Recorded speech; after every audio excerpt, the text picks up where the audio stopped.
Good morning, everybody.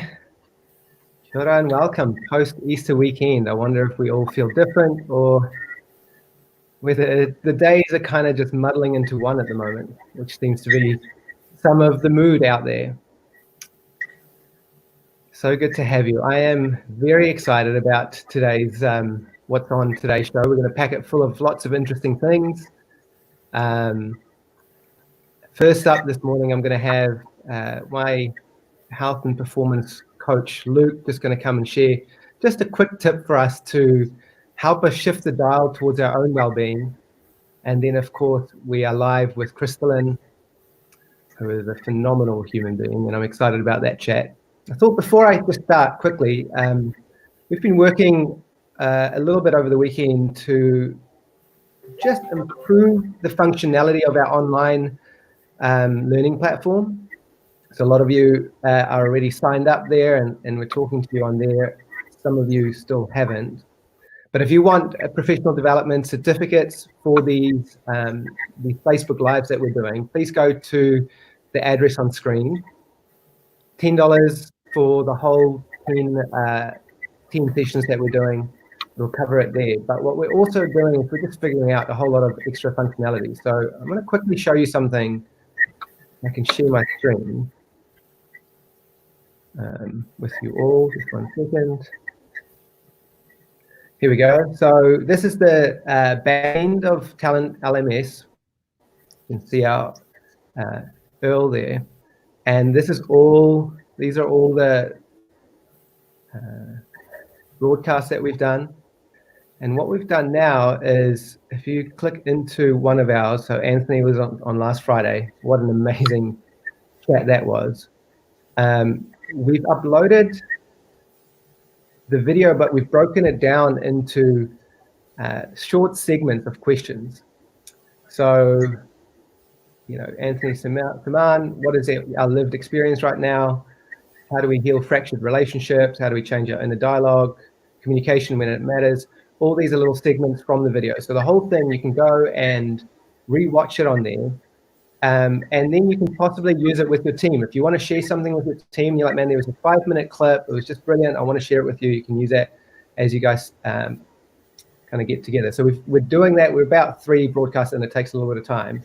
But by the end of it, we're going to have all our broadcasts broken up like this. It's an absolutely amazing and valuable tool. We'll also have the transcripts in there. So that should be, for those who are requesting that, written transcripts of all the interviews. So that's hopefully a good resource. So go to that link down the bottom and you'll find all that there. There you go. Luke. Good morning. How are you, my friend? Not too bad. How about yourself? I'm doing well. Where are you finding yourself in the world right now? So I'm at the beautiful Mount at the moment, over in Tauranga. Beautiful, beautiful. So Luke is just an absolute legend and a specialist in the space of health and wellness. And the reason why I got Luke on here today, I thought, well, it would be a great start for our broadcast just to share a little health tip. This morning, you're providing free online workouts. So 8 o'clock this morning, I was in front of my TV with one of your trainers working out absolutely brilliant bodywork stuff. I've kind of been tuning into that most days, to be honest. Such a valuable resource. You're also providing a lot of health tips. So for us who are like thinking, right, I got to get, this is a time where I can pause and I can get my motivation started. You're such a beautiful resource. Now, what I want to ask you today, just quickly for a tip for us, is how do we even begin? Because so many of us may be like, yeah, this whole exercise and wellness thing, I know I should do it, but it just feels overwhelming. So how do we even begin? Yeah, so you absolutely nailed it. Like, now is the perfect time to really create new habits because we have the capacity, we have the time that we haven't had previously. Often we're running around like a headless chook trying to get ourselves from A to B. So I think it's a great opportunity to really sit back, reflect first and foremost, you know, what is the purpose? What are you trying to achieve from this? So really having a clear outline of, what is the purpose behind the habit change that you're looking at doing. So if it's obviously to be fitter or healthier, what is the outcome you're actually looking for? If you can articulate that, so actually outline, maybe it's I want to be able to still be moving around with my grandchildren when I'm, 80, 70, 80. Is it focused on more of that longevity, or is it focused more on just I need to lose these 5 kgs, or what are you trying to achieve? If you have a clearer outline of what you want to get, you can start working your way back. But what it really starts with is just simple change, changing one thing at a time. I think because we have this time, we have this capacity, people are just doing the big shotgun approach. I'm just going to do everything right now. I'm going to train 2-3 times a day. I'm going to eat extremely well. It's just not sustainable. I'm gonna tune into the 7 free yoga classes that I've got today, and I'm gonna do right. I want it all. Exactly.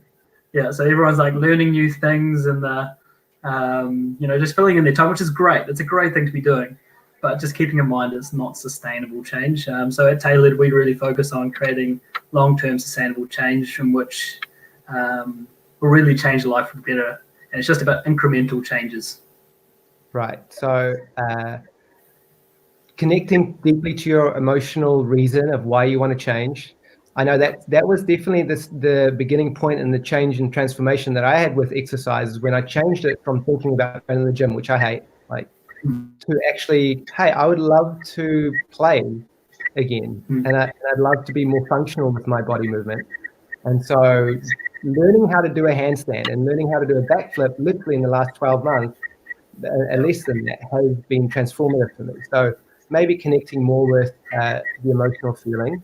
And then the other thing you said is step-by-step change, right? So instead of thinking, okay, I've got to get up and do my 30-minute walk or workout tomorrow, just do like 2 minutes. Or set them, say, I'm going to do 20 minutes meditation a day.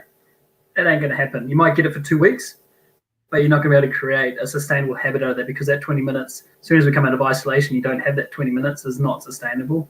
So if you can start with, say, like you said, 2 minutes, that's going to create that real, because it's all about the repetition. If we can get that repetition in there, we get those wins, because when we're creating a habit, we need a trigger or a cue that initiates the routine.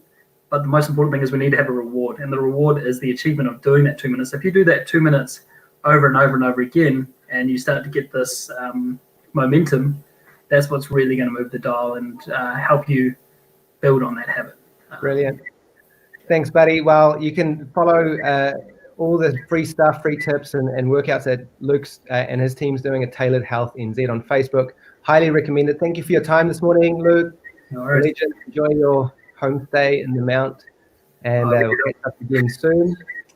And so I want to just take a second before we invite Crystallin. Great to see so many of you guys joined us. It's going to be a really beautiful conversation. So, Crystallin, hello. Oh, your mic's muted. Hi, Rick. How are you doing? I'm fantastic. Thanks. How are you? It is well. We've got a rainy day here in New Zealand. The weather has changed a little bit, but it feels fresh. Lovely. Tell me, how are things going in the United States of America? It seems to me that we're fairly insulated here in New Zealand, and obviously it's impacting us deeply. We're now in week 3 of lockdown. But just for a second, what's the temperature like? What's the climate like there in the United States?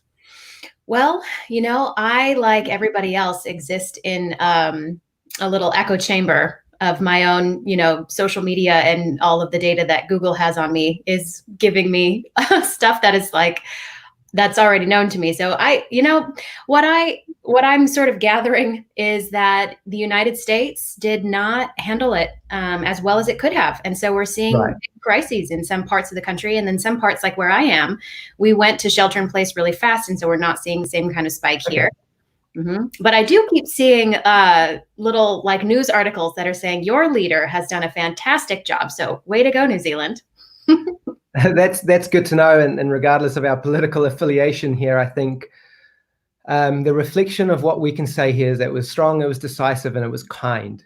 Mm-hmm. And that is the messages that I feel we here on our broadcast Conscious Collective has really been emphasizing, is inspiring a more loving, joyful world and getting into the heart of kindness, being kind, both with our hearts, our heads, and the actual things that we do.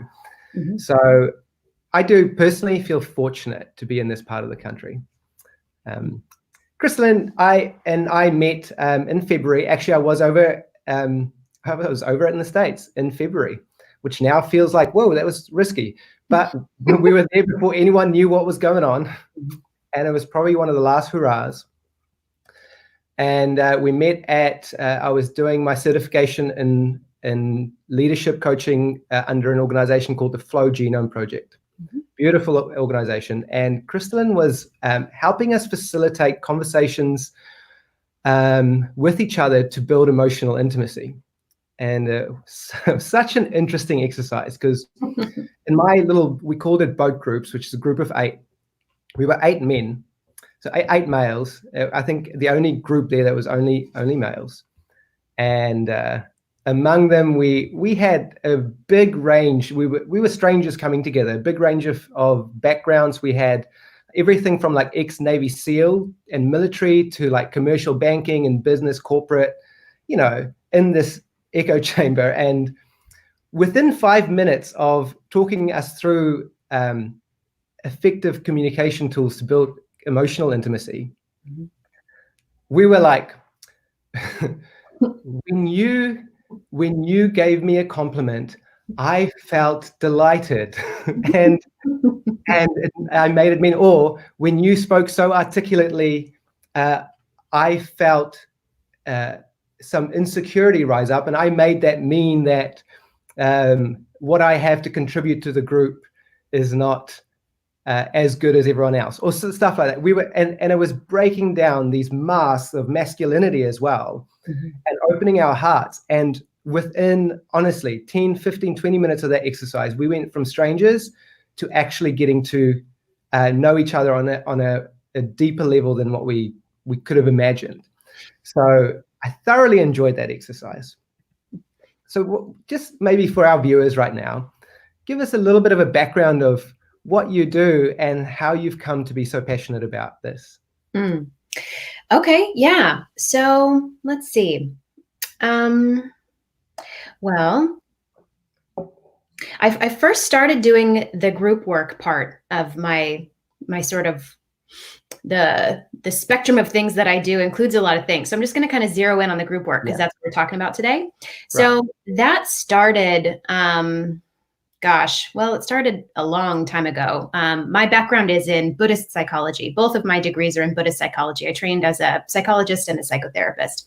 And the group work was a big part of what we did. And in my internship and in my early days as a therapist, I did a lot of group work, and it was always my favorite. And once I got out of school, I encountered the Tea Group community in Boulder, Colorado. And this is just a totally grassroots organization that meets every Sunday night in somebody's house. And we practice this relational spoken meditation called Tea Group. And I fell in love with it because like you experienced, Rick, it was just like the fast lane to some pretty profound connection. And in the space of that connection, equally profound moments of insight and healing, and just like paradigm shifting moments of awakening and transformation. So I was there every week for years. And then when I moved out here to the Bay Area, I just kind of wanted to recreate what I was missing. I did not intend for it to become the center of my life, which it did. Right. I started doing it and it just took off beyond my wildest imagination. I was doing it out of my house for a long time, and it was just like 40 people would cram into my house and we'd break off into groups. And it really forced me to step up as a teacher and a facilitator and a leader in a way I was not anticipating. But here we are 2.5 years later, and now I'm teaching it all over the place, and the community has grown. And I did 13 hours of it just over the weekend online. 13 hours of facilitating. Yes. Zoom-based virtual emotional intimacy. I did that. Yes. And I use emotional intimacy, and I would love to say that that was the term that was in my head, but really it's because you talked to me yesterday about what you're doing, and that really resonated with me. Yeah. Because it's my observation that we all long for it. It's an innate human need that we want to have emotional intimacy with those around us, but it seems to be somewhat elusive to many of us, that apart from maybe one or two people in our lives, we struggle to have that in a group setting. How do you think we go from where we are into that desired state of emotional intimacy with others?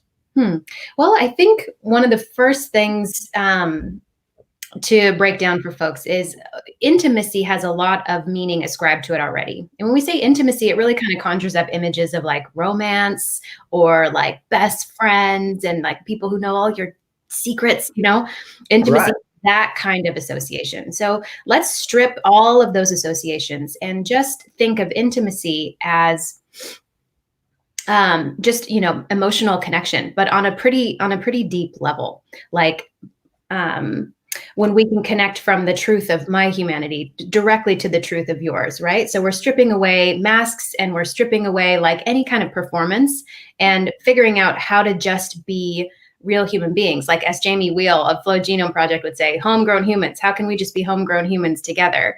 And this applies not just with your friends and your family, but I think it also applies to our workplace. We can experience emotional connection and emotional intimacy, yes, even with the people that we work with. And we can talk a bit more about why that would be a good thing. I know it kind of flies in the face of traditional like business culture where we have our professional, suits on. We can preserve all of what's good about that paradigm while also reintroducing kind of just a different way of relating to each other, because it turns out how we relate dramatically impacts what we can accomplish. That's so true. And I think a lot of our viewers are probably, it'd be an interesting poll. And I don't speak on behalf of everyone, but in our sector being early learning, we tend to be generally nurturing in our approach. So it's somewhat away from maybe what we see in corporate culture, shifted a little bit more towards relationship. We, on the surface, understand like the relationship is all. And we, like I said, we desire that, but find ourselves often, because of our own conditioning and our programming and the way that we show up in the world, that there's a lot of blocks towards the emotional intimacy. Talk to me a little bit about what are those barriers to emotional connection within teams. Yeah. Well, the first obstacle or barrier is one that's internal. Is so often, and I see this almost every time I get in online or into any of my groups, is folks have a hard time being vulnerable and intimate with themselves, right? The phrase I use often is, we're learning how to become vulnerable to ourselves, as in like becoming resensitized to our own feelings. Because so many of us have had difficulties and trauma and adversity. And those experiences at the time, we kind of had to disconnect from our own bodies and our hearts and our emotions and our experiences in order to psychologically make it through.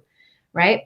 And so much of what I teach is helping people reconnect. Like there's a difference between truly feeling your feelings and sort of just managing them from the seat of the mind, right? So are you managing your feelings, or are you actually really feeling them? The thing about feelings is they all contain information, right? And we need that information in order to have boundaries and navigate relationship. It's like our guidance system. But if we can't feel them and can't access them directly in our bodies, then we don't really have access to that information. So that's the primary obstacle, or that's the first obstacle really, is folks actually have a hard time emotionally locating themselves. And emotionally locating is a really important component of emotional intimacy. And I can give you an example of how this works. Yeah. So if somebody says to you, Rick, I'm feeling really disappointed, you might think, oh my goodness, right? But the thing is they might have said, I feel disappointed, but they haven't actually told you how they feel. Because if we lined up three people and each one of them was saying, I feel disappointed, the first one could say, actually, for me, disappointment I feel angry. The middle one could say, disappointment for me is more about sadness. And the third one could say, disappointment for me is more about fear, right? So if you just say, I feel disappointed, I know that something has not met your expectations, but that's all occurring in your mind. I cannot locate you emotionally until you say, I feel sad. So disappointment is not really a feeling, is what you're saying. Disappointment is more a judgment than a feeling. Exactly. Yeah. Okay. And the way that you know that is like if two different human beings could say the word, I'm disappointed, or I'm confused, or I'm intrigued, right? If two different humans could say that same word, but then have different emotions, like if it's sad for someone and then could be mad for someone else, then you know that you're not actually really communicating an emotional state. And emotional intimacy is when I can locate you emotionally, and then you can locate me emotionally. That's when I can really sort of resonate with you and empathize with you. And that's what actually lets us know what needs to happen next, right? That's what's so crucial about feelings, is they let us know what the relative truth of the moment is right now, which then lets us know what needs to happen next. And it's really hard to navigate without that. Locating, let's pause on that, because we had beautiful facilitator called Philippa Hope on last week, and she talked to us about connecting with the universal human needs, and connecting first, locating our needs, our feelings and our needs. Can you talk to us a little bit about what is an example of some of those feelings? And I think you mentioned, like, for you, there's only like 8 that connects. Can you talk us through that a little bit? Yeah, absolutely. So I tend to think of them as like the bedrock feelings, right? Because disappointment, for example, it's perfectly fine to say, I feel disappointed. That's like part of normal everyday language. But what you can do is you can ask yourself, what's underneath that? If you can go down and another layer, you're not really at the bedrock yet. Because when you just simply say, I feel sad, like that's it. That's the bottom of the feeling stack, right?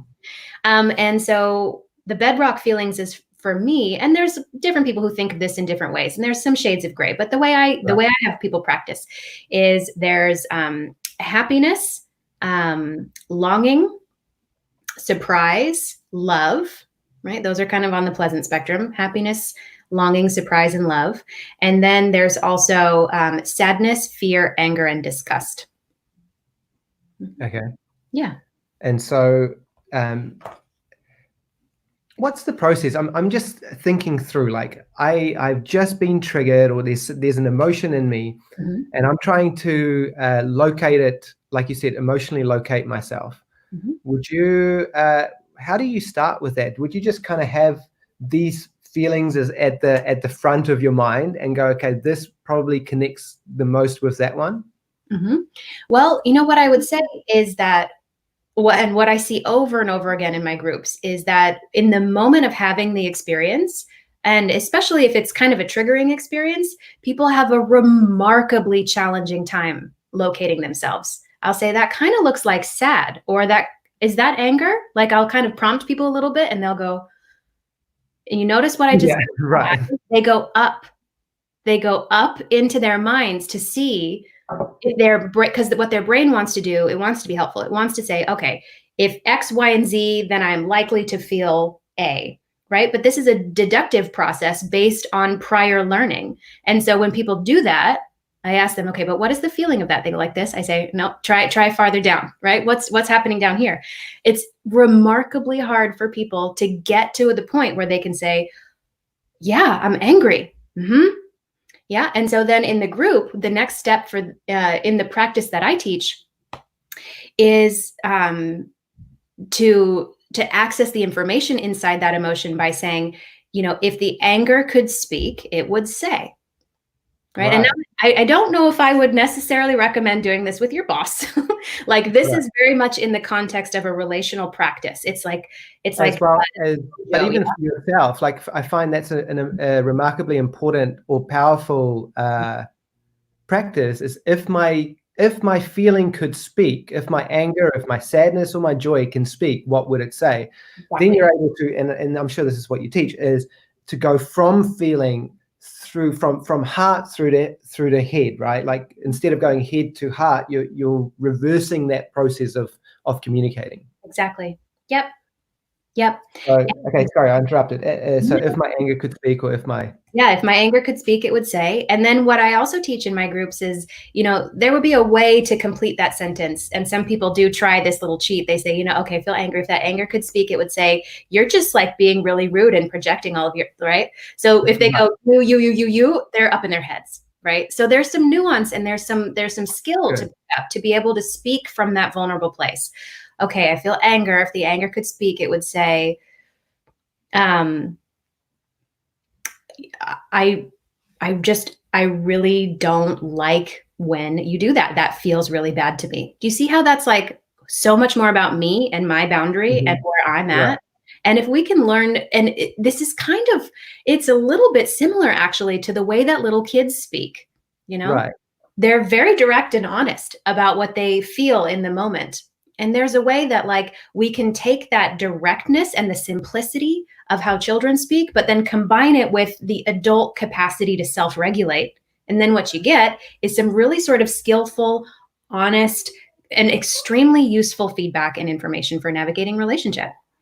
Because in the moment of conflict, and we'll talk a little bit more about that in a second, about conflict resolution and so on. I just want to stay here for a second, is keeping connection when the tendency is to disconnect. Like we had Anthony Saman on Friday, and he said something super insightful. He said, we're all about wanting to communicate, and communication is the key. But then when it comes to the point where you actually need to communicate, we go missing in action. Like when the rupture actually occurs and there is a fraction or a conflict, we're like, we're out. We're just going to go into our little child sulking and maybe talk behind everyone else's back, rather than leaning in to those moments and keeping connection during communication, which is difficult, right?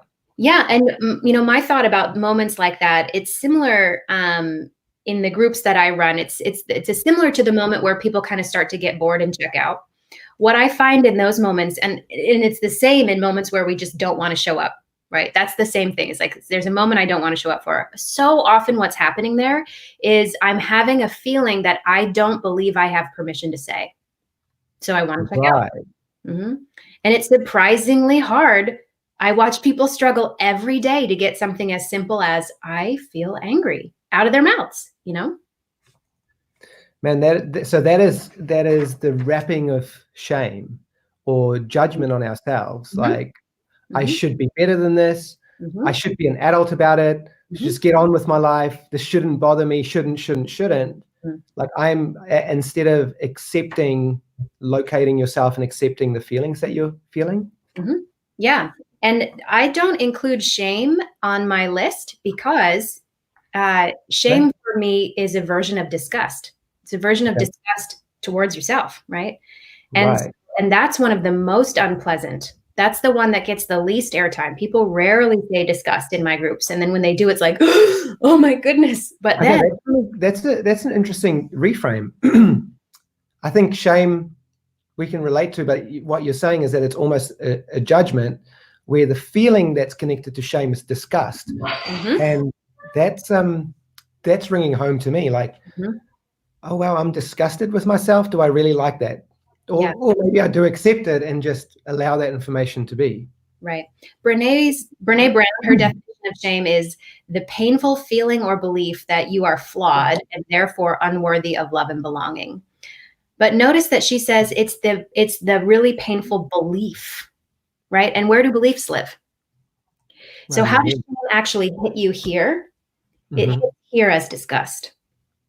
Oh, I'm grossed out by myself. Oh, something's wrong with me. I'm not good enough, right? If we really stick to the feeling, the base sort of raw level of emotion and sensation, it lands as disgust. And so often our first barrier is of overcoming and being able to and open up to share it is just overcoming this feeling of disgust that we may have towards actually feeling that feeling. Yep. So as we were to connect back to your question quite a while ago, like what are the obstacles to really creating emotional intimacy and communicating in a way where people can locate you emotionally? The first one is oftentimes we are not emotionally available to ourselves. We are not vulnerable to our own feelings, and therefore we don't have access to the data or the information that's contained there. And when other people can't locate us, well, then they can't feel us. That's like already we can't do intimacy from there. But about emotions as data, can you just delve into that a little bit more? Like, it's a reframe for, I think, for a lot of people. We just feel it, and we're like, there it is, and here it comes, and there it goes, and now I feel better. But actually being curious about it and seeing it as information, can you just share us a little bit about that? So what immediately springs to mind is the group that I was in last night. And there was this fellow in the group, and I won't name names, and this won't be identifiable in any way. But what he expressed a few times in the group, he said something along the lines of, I really have a longing for this to be a space where people can X, Y, Z, and kind of went off on, and he was expressing a longing. It was a genuine longing, but what came afterward were just some thoughts about what the hopes that he had for what we were going to be able to accomplish in the group. And I noticed I felt angry and sad, which is strange because you would think I would be like, that sounds fantastic. Like, I'm on board. My mind was, I loved what he was saying. It was beautiful. It was like poetry. I mean, it's my favorite topic in the world.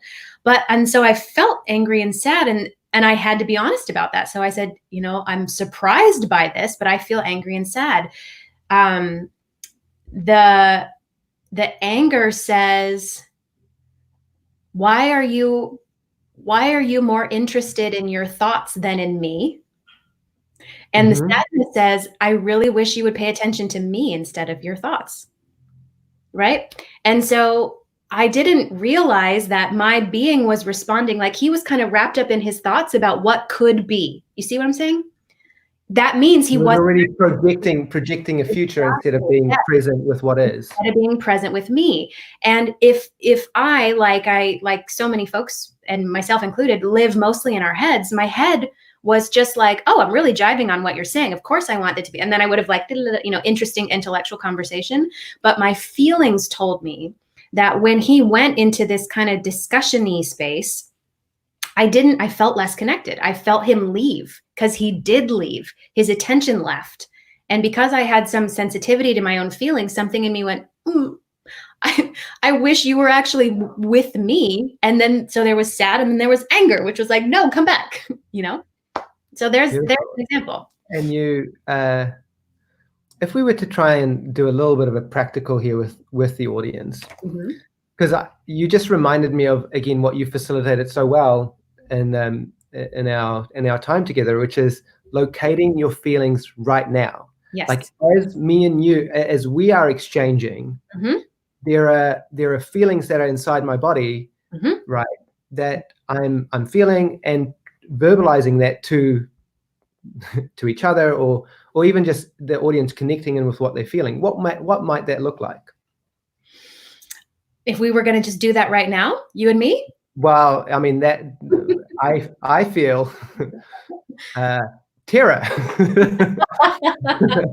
Was that a judgment for having to do this right now? No, but we could do that, and I'm absolutely willing. But I'm just trying to get the point across as to how we can locate our feelings right now, and how that is always present. Okay, I get what you mean. So yes, how do we do this? It really is just a matter of drawing your attention and your awareness into your actual body, right? So the meditation that I teach at the beginning of every single group I do, I have them place a hand on their heart and a hand on their belly.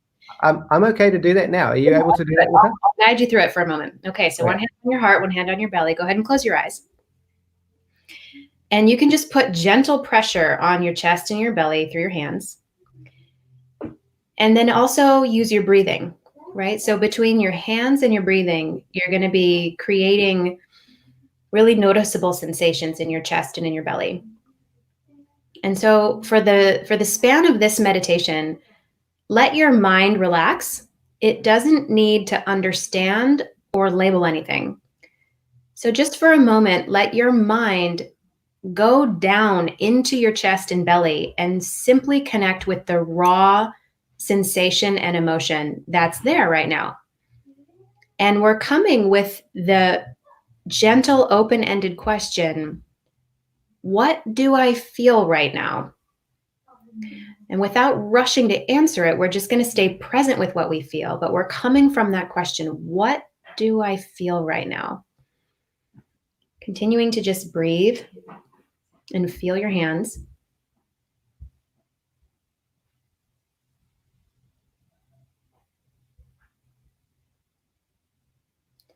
It's like you're listening to yourself.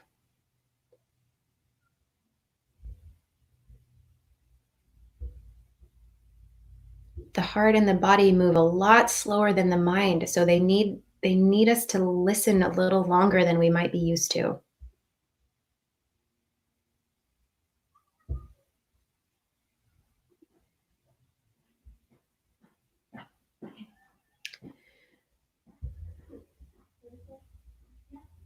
And this is really it. This is really it. There's really no magic, no other secret. You know, it really is just learning how to tune in to your inner being. I call it the heart. Yeah, not like the anatomical heart, but like the core, the heart of your being. It really is learning how to tune in and plug in. And, you know, in my early career, I worked a lot with trauma survivors, folks who could not feel much, right? That's one of the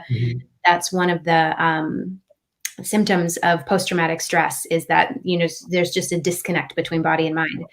And so, and it's the same thing with them, is that like, you just reach your mind down into your body. And if all you find is numbness, then you stay with the numbness, and you stay with the numbness until it starts to move, because it will, right? And there's nothing else to do other than keep plugging in and reaching and trying and staying with whatever you feel. And sooner or later, you know, it starts to open up. It starts to move more. I do a journaling practice almost every morning that starts with, what do I feel? Why am I feeling that? What do I need to know? Right? I'm listening in. And that gives me my instructions for the day. That's brilliant. I'm going to share what I felt, because I think it, sure. Okay, so even as I'm saying that, I'm feeling, help me, and again, okay, I'll say how I feel. I feel anxious because I don't want to get it wrong. So there's a feeling of anxiety, like, what if I get this wrong? That's one thing. Okay. And it's interesting. There is a feeling in me that I would say I feel like I've got a longing, and the longing is that I make that mean that I want to get the most out of this interview with you, because I know you have so much wisdom to draw from. So I have a longing to be able to facilitate that. So those are probably the two emotions that I feel together. Does that make sense? Yeah. So let me throw some things toward your way, and you tell me if they resonate as true for you. Okay. So the anxiety one, we might say, I feel fear. Okay. If that fear could speak, it would say, I really, really want to do a good job. I really want to be adequate to this task. Yes. Do you see how tender and vulnerable that is? Yeah. I want to be adequate to this task. It means so much to me that I feel fear that I might not be. Do you see how touching that is? 100%. And connected. And connected, exactly. So, and then with the other one, the longing, I feel such a longing. Oh, here you go. I feel longing to provide the best possible value that I can to my community. And I feel such love for my community, right? So there's love, and longing, and fear right next to each other. Beautiful. So, and I love that. I feel longing, and if my longing could speak, it would say, it's so helpful. It's such a helpful cue for me to connect with feeling, baseline feeling, before I start making it mean something. And that was the temptation for me. I was trying to analyze my feelings before I even felt it. I noticed just then. So I was like, it took me a second just to let go of all the meaning making and just feeling, and allowing that information to come from my heart into my mind. Yeah. Do you want me to share too? Should we? Yeah, I'd love that. See what's in here. Let's do it. Let's see. All right. I'm feeling. I can definitely feel like subtle undulations of fear in my tummy. If that fear could speak, it would say, I just flicked over to Facebook and there's like some 500 people watching this and I feel nervous. Hi, everybody. I also feel, I feel longing. The longing would say, there's so much I want to share and offer, and I also really want to be liked. Right. There you Beautiful. go. That's it would be interesting to hear just how that shifted for our viewers as well, even in the connectivity with you and myself, because what we're practicing, and you'll have better words, is opening ourselves, letting go of the guards that and the masks and everything that keeps that distance, and allowing, maybe creating an invitation towards intimacy. Right. We just let everybody who's watching, we just allowed them to emotionally locate us. Right. And there's this beautiful metaphor that I use sometimes, where if you have two guitars in a room and they're next to each other and you pluck one of the strings, if you pluck like the D string, even though you haven't touched the second guitar, the D string on the second guitar will start to vibrate. Right.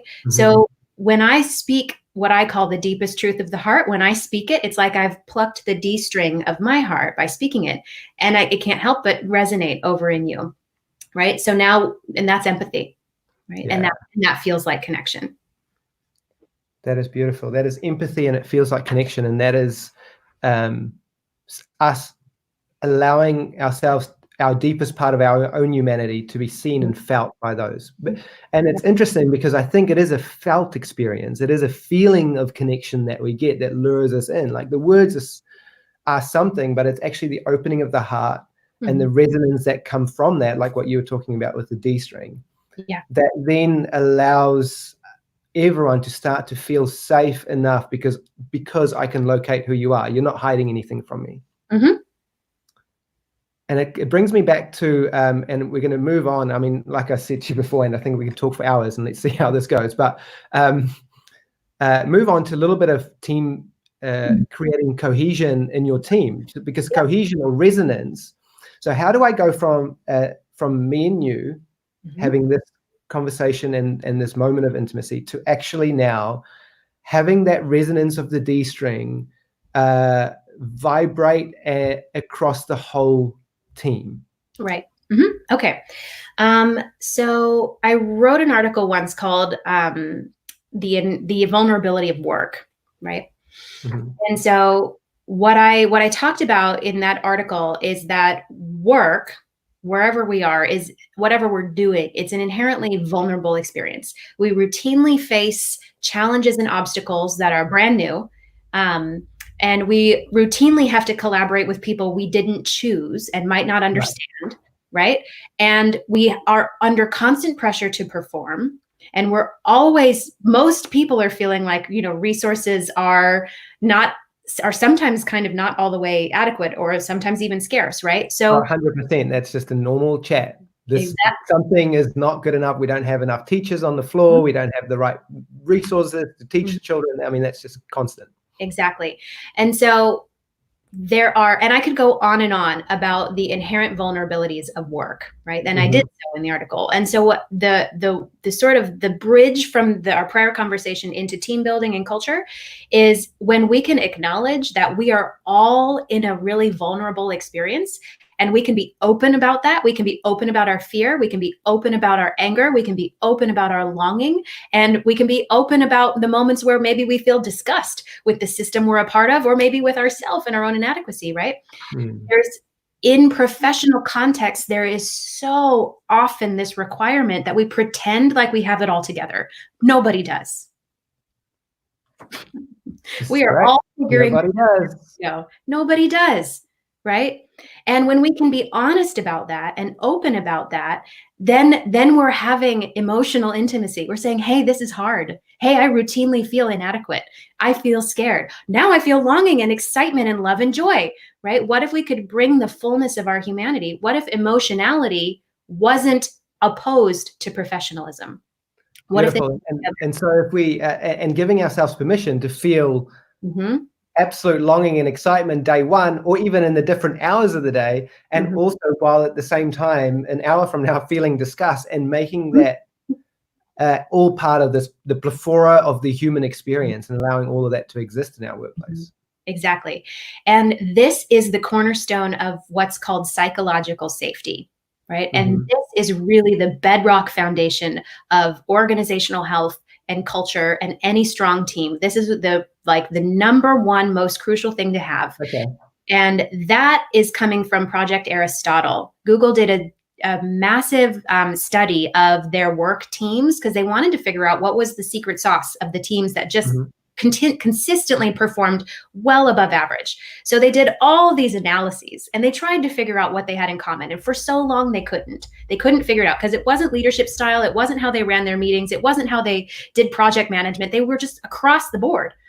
And so they were about ready to scrap the project until somebody stumbled across Amy Edmondson out of Harvard, who teaches about psychological safety. And this was the number one thing that all of these astronomically creative teams had in common. And so Edmondson defines psychological safety as the belief held by every member of the team that the team is safe for interpersonal risk taking. Right. And one of those interpersonal risks is talking about how you feel. It's a safe place to say, I just made a huge mistake. I feel fear and I'm disgusted with myself. And then everyone says, yay, mistakes are a source of learning. Fantastic. We have your back. It's okay to be a human being here. We understand that this is a vulnerable context. It's giving ourselves permission to be authentic. So we don't have to hide. And I think people will always relate deeply to your own authenticity. So if you're being authentic by saying, I feel disgusted with myself right now because I feel like I made a mistake, I made a mistake, or I made that mean, whatever.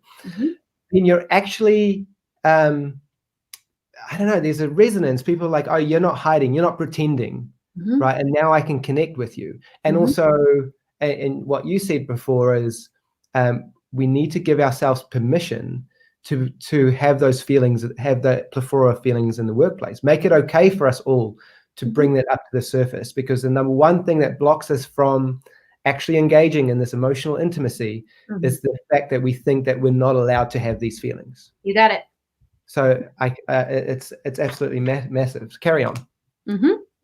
All right. So psychological safety is really the bedrock of organizational health and a strong culture and a strong team. So where should, there's a couple directions we can go from here. We can talk more about what really goes into a strong and well-functioning team. And we can go into what are some common traits that organizations have in common when they have a really strong culture. What do you think would be most useful for your audience for us to go into next?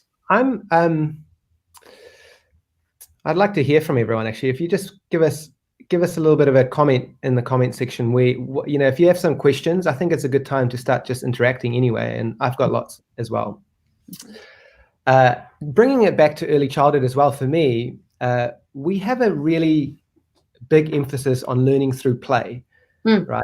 And this is something that we embed as the foundation and the cornerstone of our practice and our pedagogy and the way that we are. Very few of us actually are able to translate that then into our work as a team together. Like, yeah, we allow the children to play, but we never really talk too much about us playing, like as adults. And so when you talk about the definition of psychological safety, it reminds me also of the definition that Jamie had, which is Jamie Wheel, the functional definition of play, was the ability to make mistakes without fear. Right? Play is just simply the ability to give things a go without the fear of failure or fear of being told or the fear of not allowing. Or a disconnection. 100%. So then I think, well, actually a good team, one of the feelings that you get in a good team is playfulness. Yes. And we might talk about that as group flow or team cohesion or whatever, but it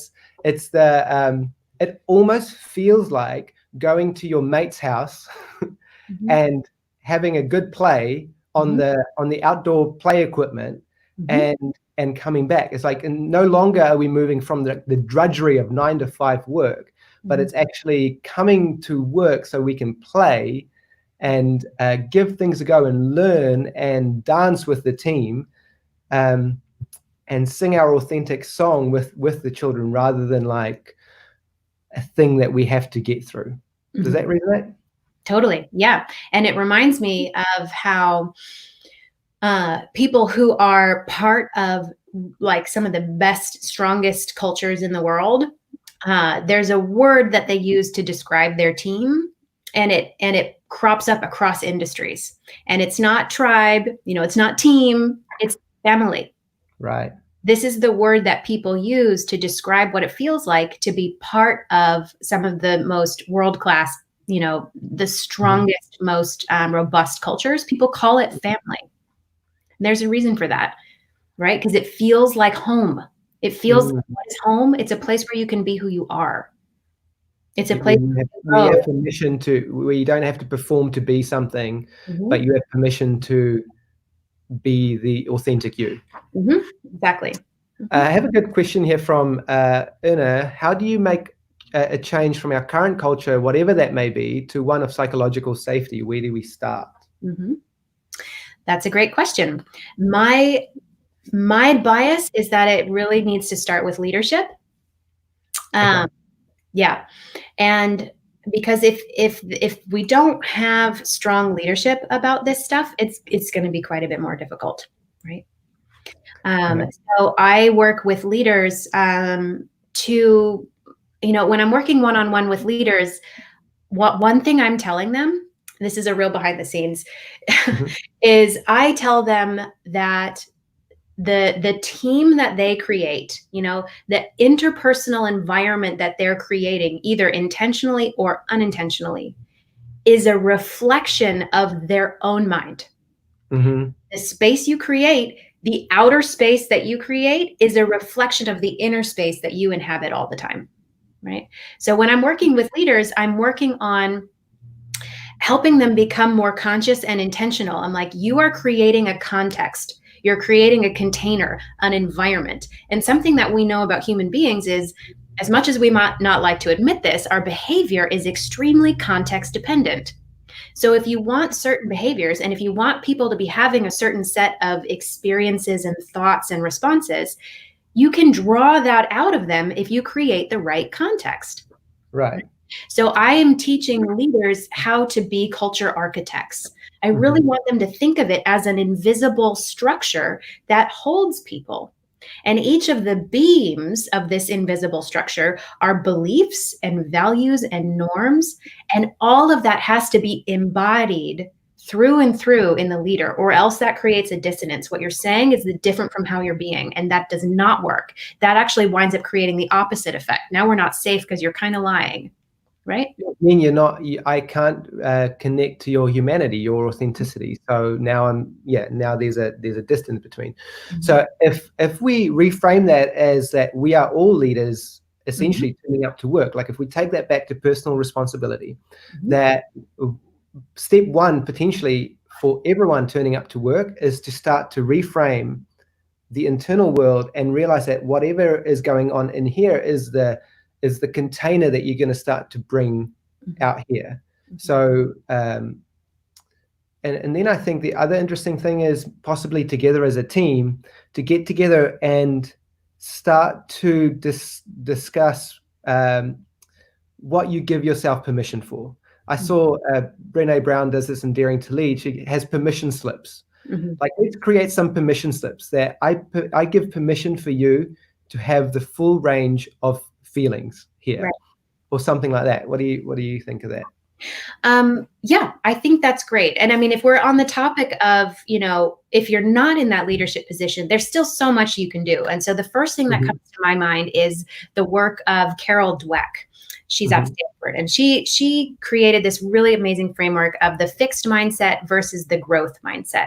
So really quickly, fixed mindset as it applies to an individual is it's a sort of unconscious belief that our skills and our talents are fixed and they're innate. And therefore, I just use what I have, and there's no real capacity for improvement. So when I'm doing things, I'm just doing it. I'm not also reflecting on it critically. I'm not asking, how could I do this better? Because I don't actually believe I could.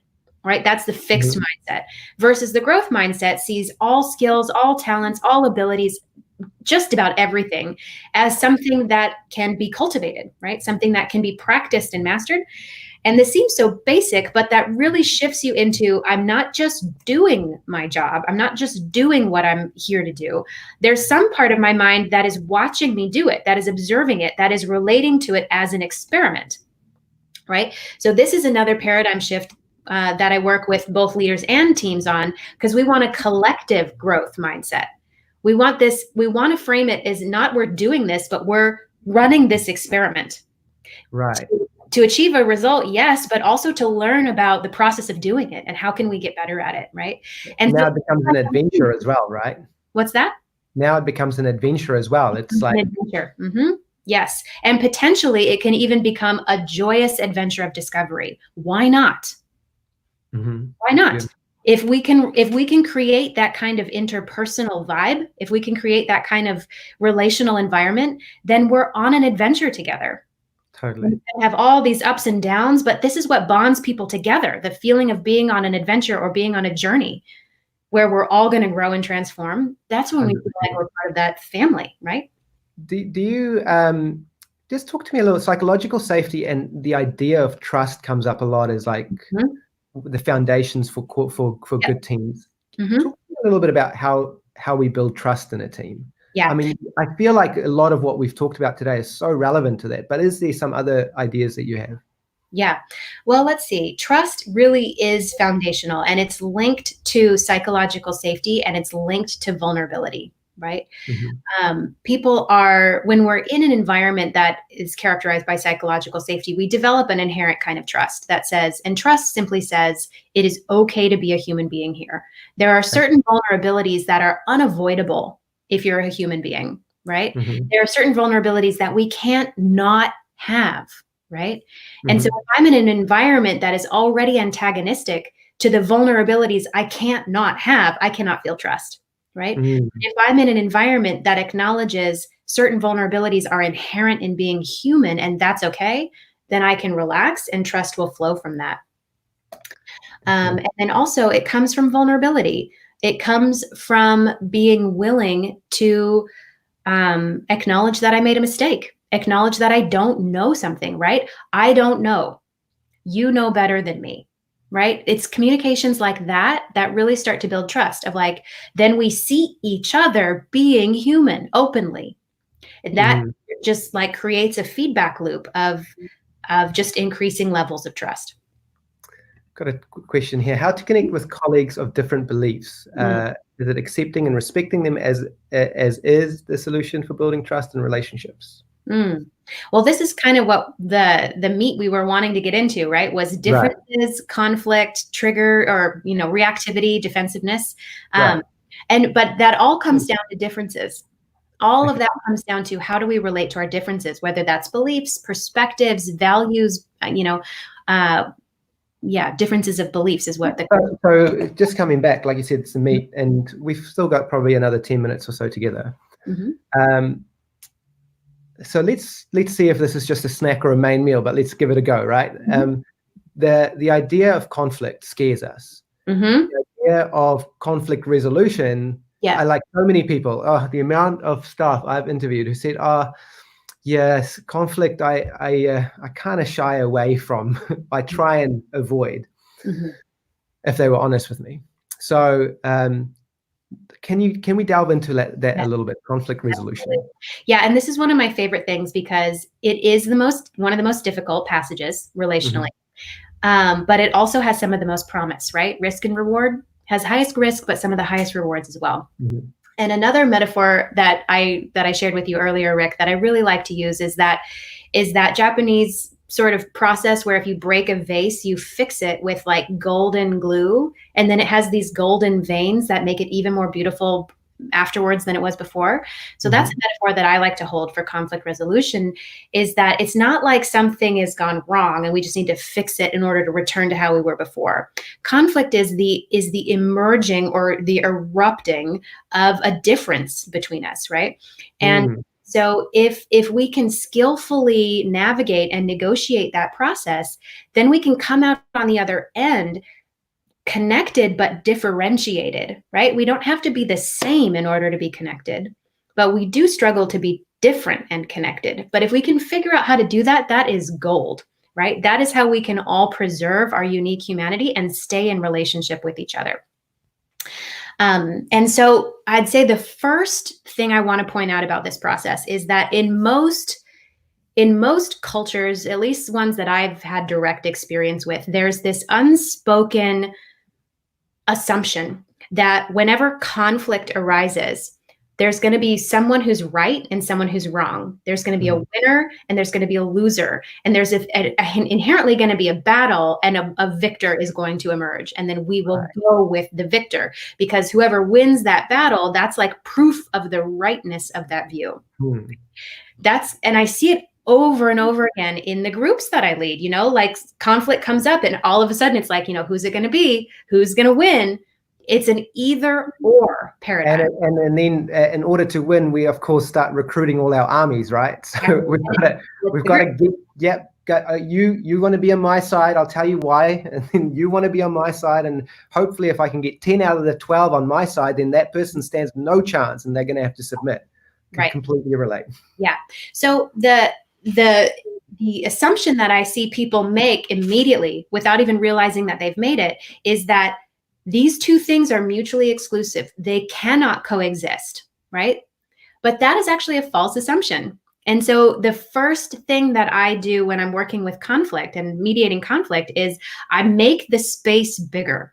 And I say, both of these things, they can coexist. And in fact, they probably are on two ends of a spectrum or two ends of a continuum.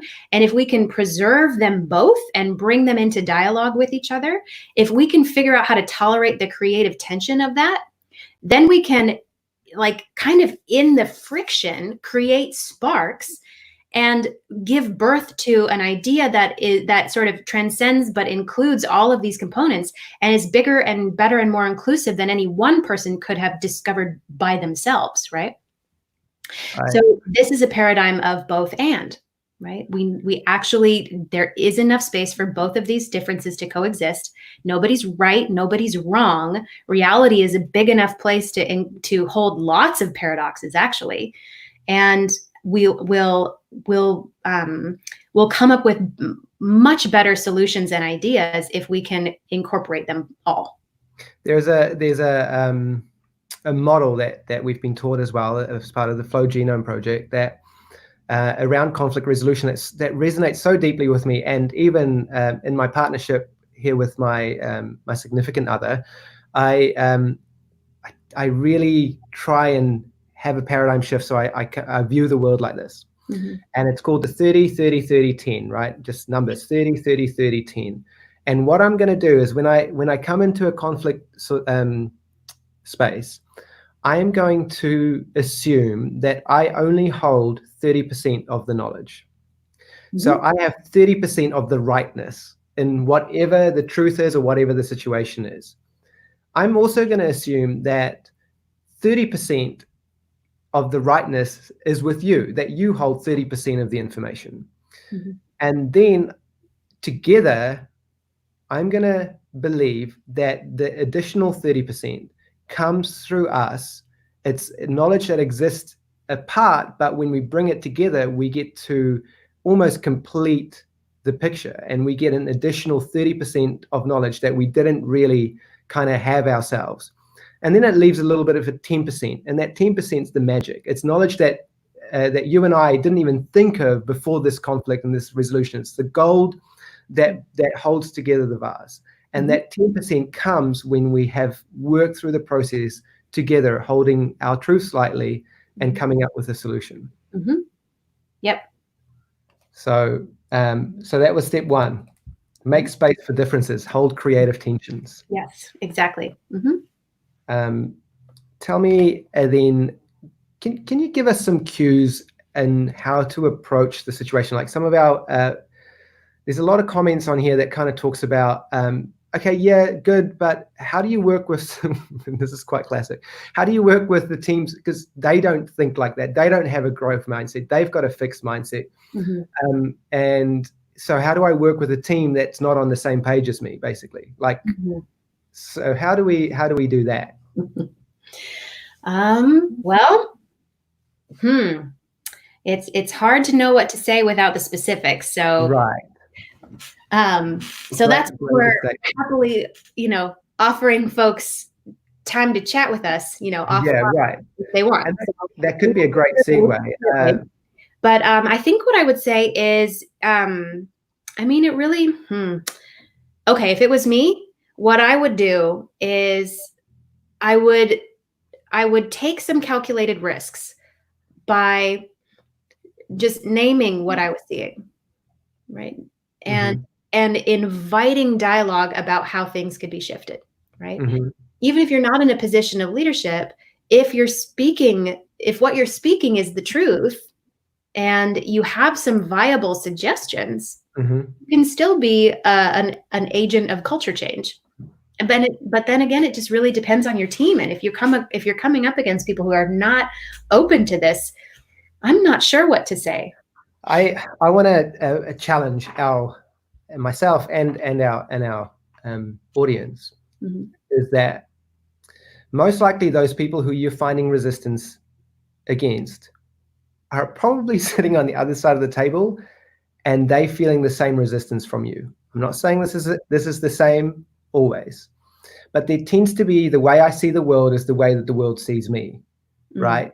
So I would invite someone to take the risk, because it's about risk and reward, of locating their own humanity, like what we talked about in the first part of this interview, and their own emotions, and communicating from that place their desire to have connections. I think the assumption that we need to have deeply in our heart is that every human longs for emotional intimacy and connection, and we just have to locate ourselves first. So maybe it's not about trying to fix them or change them. Maybe it's about you having a real deep look at yourself and seeing, have I truly allowed them to emotionally locate me, or have I already built defenses up that they're the ones that don't see it, and they're the ones that they'll never be able to accept me like this, and they just can't, right? It's a risk play, but I do think that the way we see the world is the way the world will see us. And if that really captures you, that perspective, one of the teachers that I've learned the most from on this exact point is Byron Katie. Her book, Loving What Is, and the process that she calls the work, is a beautiful way to go super deep with whomever you might be struggling with in your life. It is the fastest process I've ever encountered to unraveling that. And the reason I bring it up, and the component of it that's most relevant to this, is you ask yourself, what is it you're telling, or what do you believe they should do? What would you like them to do in general, and especially for you? And then you ask yourself, am I doing that for them?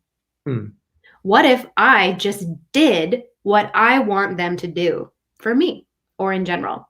Is that the recommendation, Byron Katie, Loving What Is? Byron Katie, Loving What Is. She's an author that has come up so many times in the last 3 weeks for me. So this is a good reminder for me to dig in a little bit as well. Most impactful book I've ever read. Yeah, beautiful. Easily. Crystallin, you're working with our teams in the Conscious Collective and everyone who's watching, and we're creating. We're opening up the resource that you have. You've spoken about so many beautiful things, and you work one-on-one with leaders to help them frame these cultures and help create those cultures within and throughout in their teams. So maybe get rid of the roadblocks and move from a team that might be dysfunctional to a team that can really be coherent and playful. Right. And you also work. Sorry, you go for it. Just to add the last little thought in there is that, like, that really is the art of leadership, right? That's the leader's role, is to create a team environment and it's like you're fostering each of these, the professional and personal development of each of these people. That is the art and craft of leadership. And I mean, I see my face getting all red because, like, this is my favorite thing because it's such a profound privilege and honor. And I love working with leaders to really like step up and inhabit that role in a way that creates an environment that helps your people grow and do amazing things together. It's just such an opportunity. Beautiful. And you also are expertly help teams to guide through conflict and possibly help whole teams build cohesions, both in just doing a session with them, whether it's over Zoom or actually facilitating. There might be a rupture between two people and you just need some external kind of a mediator to help that conversation. Is that some of the work that you do? Absolutely. Yes. If a team is in an acute conflict, like that is a place that I love to work. And also if a team just knows that like, you know, we've just kind of accumulated some stuff, but we don't know how to really like clean it off. And then, you know, because we need to do that in order to create the space for a healthy culture to grow. I work with teams to really prepare the ground. We do like exercises like surfacing tensions, right? I just sit everybody down. I'm like, all right, we're going to get it all out on the table. And we're going to work through it one thing at a time. And then I'm going to be here to hold everybody when everybody's hearts start pounding, you know, cortisol and adrenaline start running through everybody's body. It's like, I will hold you all through that, right? I've done that so countless times. And it's just so beautiful again and again to watch people get through to the other side of that process and feel so like the bonds have been forged in the fires of intensity. And if you get through to the other side of that, you create bonds that are so resilient and resourceful, right? It's a stress that will either break them or make them stronger. But if we make them stronger, then you go out in the world and you fulfill on your mission way better than you would have otherwise. So again, beautiful opportunity. That sounds brilliant. Thank you so much. And I just love what you just said there. That was just an incredible explanation of why conflict can be one of the moments and opportunities to build a brighter and a stronger future together, rather than conflict being the reason why teams completely disconnect. So it's such a good reframe. So Crystallin has offered for our viewers to is it a 30-minute free consultation for anyone who wants to connect with her. We're also putting together some packages for leaders to work with you one-on-one, and also for teams to kind of build stronger bonds. This is such a beautiful resource. Like, I want to really encourage you, if you really want a team and you're struggling to figure out how to build that bond, or you are a leader, and so many of us have been put into leadership positions without any tools. It's like, there you go, you're now the manager or the leader. Why aren't you like thriving? It's like, because we haven't actually been coached. So to have a leadership coach like Crystallin next to you would just make the world of difference. So have a look at the website that she's put up together here, crystallindillon.com, and /Rick. That's going to get you straight to that link.